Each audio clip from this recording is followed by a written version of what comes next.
this opportunity that he's going to get. Robert, you guys obviously talked all offseason about how it was going to be good for Zach to take a step back and watch Aaron and learn from him. Obviously, the timeline has sped up quite a bit. Like, what gives you confidence that this sped up timeline can work out for him and that he can handle this moment? Yeah, it's a fair question. He is, from a mental standpoint, he's so much different than this time a year ago. He's in a great frame of mind. He's loving the game of football. He's loving the process that he's going through. He's got a lot of confidence. All the little things that we saw in college that he was struggling with a year ago are not the same struggles he was having that he had. He's fixed a lot of things. And so we're very excited about him. Obviously, he will acknowledge he still has a lot of things to learn and grow, and we're excited to be able to do that with him. I think he's been able to rebuild rapport with his teammates, and just the overall, just the way he's kind of handled himself has been fantastic. But everything about him is just so much different than a year ago. So we're, like I said, is it happening faster than I think anyone expected, obviously, under the circumstances, but he's somebody that's made a drastic improvement from a year ago. Robert, you just mentioned he's rebuilt the rapport with his teammates. Obviously, that was an issue last year after the New England game. How have you seen him do that this offseason, I guess, training? Let me fix that word rapport. It's more confidence. I should say confidence in terms of just his ability to from the process and the practice habits. Not that they were bad. It's just there's a confidence. Like, teammates want to see each other make plays and have confidence that you can do your job to the best of your ability. And I think just over the course of OTAs and training camp, Zach has had a lot of success. I think you guys have witnessed a lot of it. I thought he did a really nice job in all the preseason games. So I think he's built a lot of confidence with his teammates. And so when I say rapport, I think it's more, I'm trying to say confidence. How would you describe your level of disappointment right now, Robert? For us?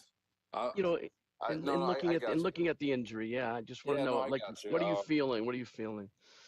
I feel more for Aaron than anyone. He's invested so much into this organization, so much into this journey that he's embarked on, and wanting to be a part of what we've got going here, and how much he's invested in not only this organization but his teammates, himself, this fan base, the city. So I have a lot of emotions for him. As for us,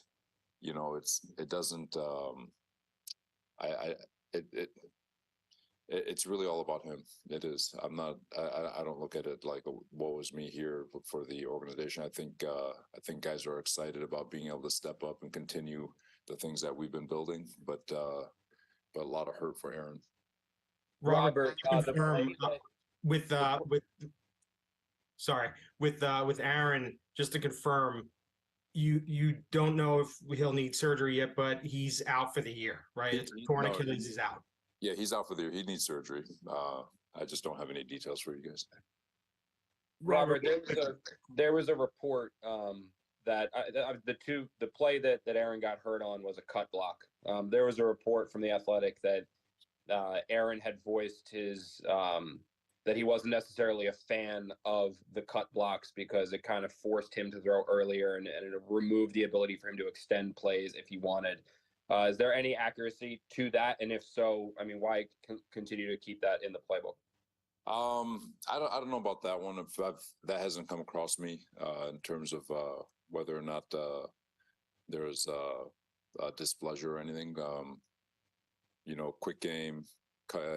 Ball coming out now, get guys' hands down. There's a bunch of ways to do it. But no, I don't have anything for you on that one. I haven't heard anything through the locker room. But I know how, you say you're not thinking about the organization, you think about Aaron. How difficult is it for this franchise that's been through so much? I mean, everything was going to be on him, and to go through what you've gone through now.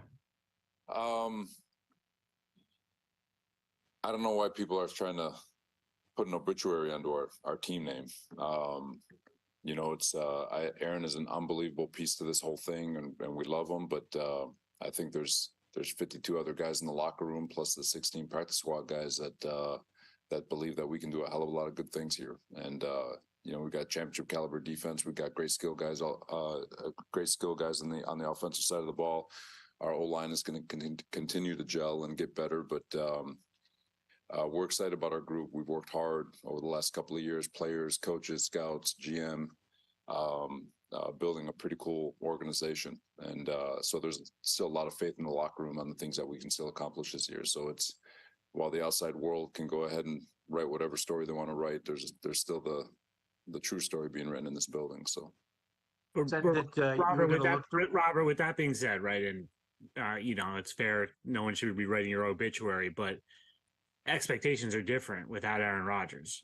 You guys put a lot into getting him at the beginning of the offseason. Woody said you guys felt quarterback was the missing piece, right? It felt like he was the piece to get you guys over the top.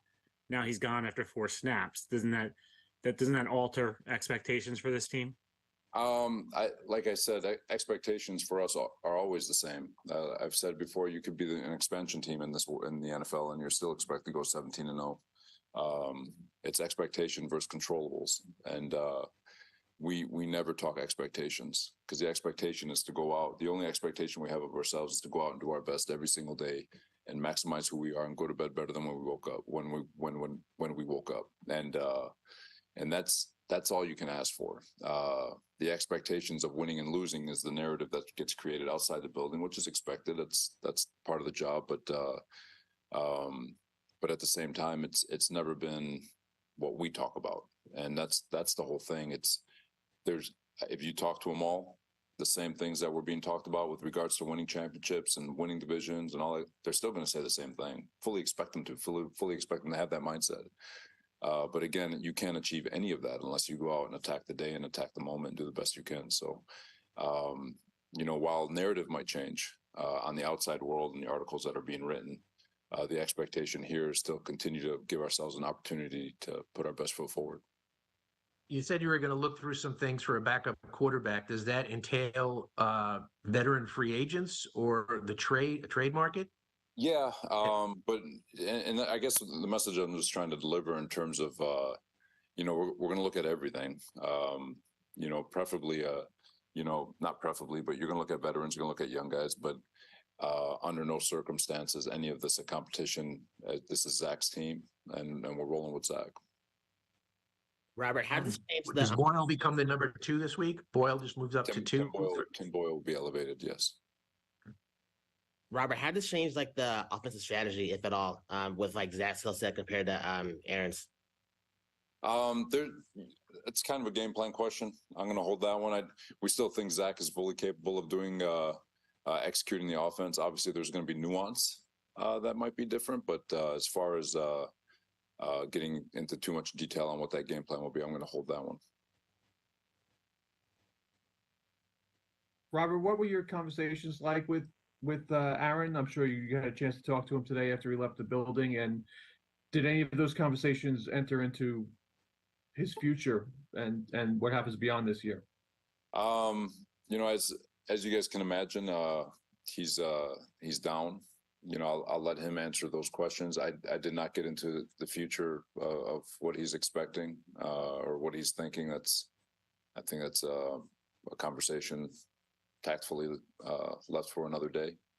But he's, as you can imagine, with everything that he's invested and it lasting 4 plays, he's obviously a little disappointed.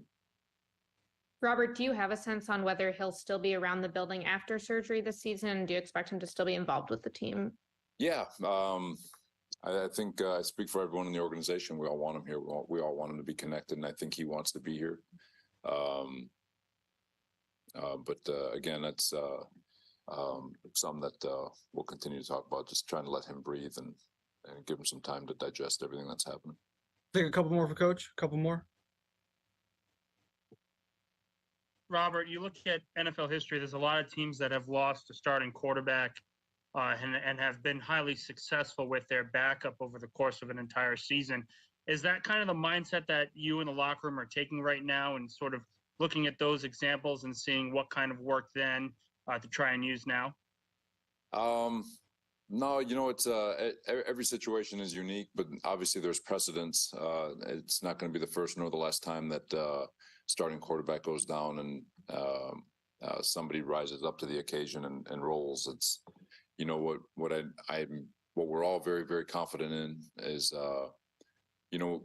one of the things, and I think people forget, is that when Zach Wilson was a starting quarterback a year ago before the bye week, he was 5-1 as a starter. With Brees Hall and ABT and everybody healthy, and then we lost half our offense, and then a whole myriad of things that I'm not going to get into with regards to that whole situation. But Zach is a very capable quarterback. He has proven to be a very capable quarterback. We've got what we believe is a championship caliber defense, and like I said, we've got skill guys that we're all very confident in, and an offensive line that's, knock on wood, healthy. Hopefully, can stay healthy and continue to build continuity. So. We have all the faith in the world in Zach, and the best part about Zach is we all do believe that he's leap years ahead of where he was a year ago, and so again, like I said, we're excited for his op. Robert, Aaron's injury has sparked some conversation about turf versus grass, MetLife Stadium. I know there's new turf in there. You obviously lived it in San Francisco a few years ago when you guys came to MetLife. Any concerns over the turf at MetLife Stadium? No, if it was a non-contact injury, I think that'd be something to discuss, obviously. But that was kind of a forcible. I think that was trauma-induced. I do know the players prefer grass, and there's a lot invested in those young men. So, Robert, what's last your one overall, here? Last one here. Robert, what's your overall message to your fan base today? We're on to Dallas. Thank you, everyone. Thank you, Coach. All right. Thank you. Thank you, everyone. This concludes today's availability. Recording stopped.